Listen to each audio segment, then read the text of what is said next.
جو انسان اپنے ظاہر کی فکر کرے گا کہ میرا ظاہر بن جائے، میرا لباس سنت کے مطابق ہو، میرا چہرہ سنت کے مطابق ہو، میرے کپڑے سب کچھ میری زندگی سنت کے مطابق ہو، دل کو پرکھ کے نہیں دیکھنا چاہیے، کسی کی ظاہری صورت کو دیکھ کے انسان کو فیصلہ کر لینا چاہیے، اس کے دل کے حال کو نہیں دیکھنا چاہیے، یہ نہیں کہنا چاہیے یہ تو ویسے نام دکھلاوے کے لیے کرتا ہے۔ رب ہے جب دلوں کو بدل لے، پلٹ لے، اللہ جب دلوں کو پلٹنے پہ آ جاتے ہیں وہ چھوٹی چھوٹی بات کو بہانہ تلاش کر لیتے ہیں۔ ایک حکایت ہے، ایک آیت سے سبق حاصل کیا جاتا ہے۔ ایک چور تھا، وہ بادشاہ کے گھر چوری کرنے چلا گیا۔ بادشاہ کے ہاں جیسے وہ چوری کے لیے گیا، محل میں گیا تو کمرے کے اندر سے بادشاہ اپنی بیوی سے باتیں کر رہا ہے، تو یہ باتیں سننے لگ گیا۔ بادشاہ بیوی سے کہہ رہا ہے کہ میں اپنی بیٹی کی شادی اس شخص کے ساتھ کروں گا جو متقی پرہیزگار ہوگا، جو اللہ والا ہوگا، جو دیندار ہوگا۔ ہے بادشاہ، سوچ، اعلیٰ سوچ ہے۔ اب چور نے یہ سن لیا، چور نے کہا یار چوری کے لیے پیچھے پڑا ہوا ہوں، عزت جانے کا بھی خطرہ ہے، کیوں نہ میں متقی بن جاؤں، برائے نام ہی بن جاؤں، بادشاہ تک خبر پہنچ جائے گی اور بادشاہ مجھے اپنی بیٹی دے گا، شہزادی آ جائے گی میرے پاس اور ساری بادشاہت میری اپنی ہو جائے گی۔ اب یہ وہاں سے گیا، چوری کرنے کو چھوڑ کے گھر گیا، سوچتا رہا کیا ہونا چاہیے۔ اب دل میں اس کے خیال آیا کہ میں جاتا ہوں بادشاہ کے محل کے قریب جو مسجد ہے وہاں ڈیرا لگا لیتا ہوں، وہاں جا کے بیٹھتا ہوں، اللہ اللہ کرتا ہوں۔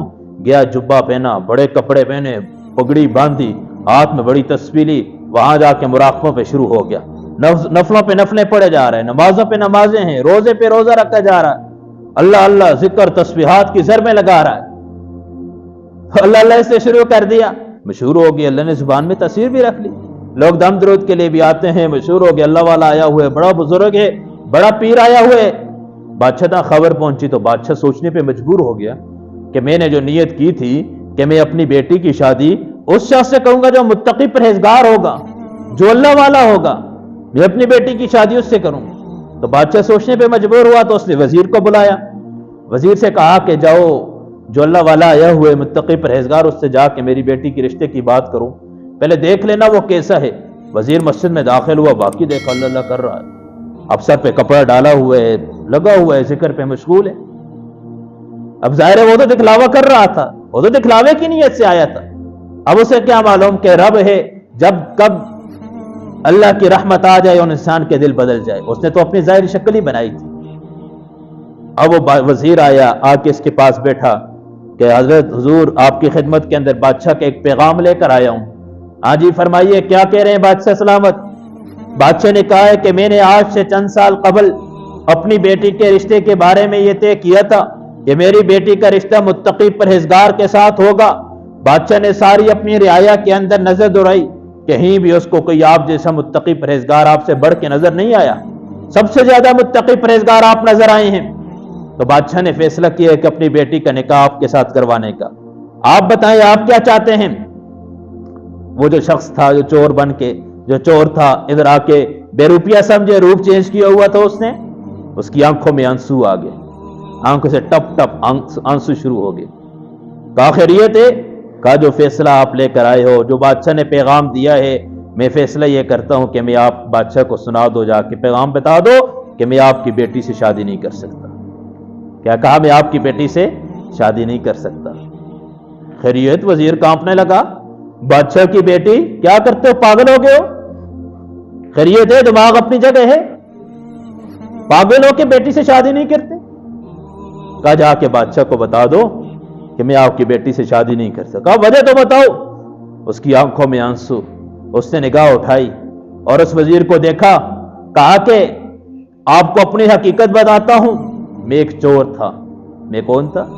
میں ایک چور تھا، میں چوری کرنے کی نیت سے بادشاہ کے محل میں گیا تھا، اور جب میں اس محل کے اندر گیا میں نے بادشاہ کی اس کی بیوی کے ساتھ، ملکہ کے ساتھ گفتگو سنی، اور بادشاہ اپنی بیوی کو کہہ رہا ہے کہ میں اپنی بیٹی کی شادی اس شخص سے کراؤں گا جو سب سے زیادہ متقی پرہیزگار ہوگا۔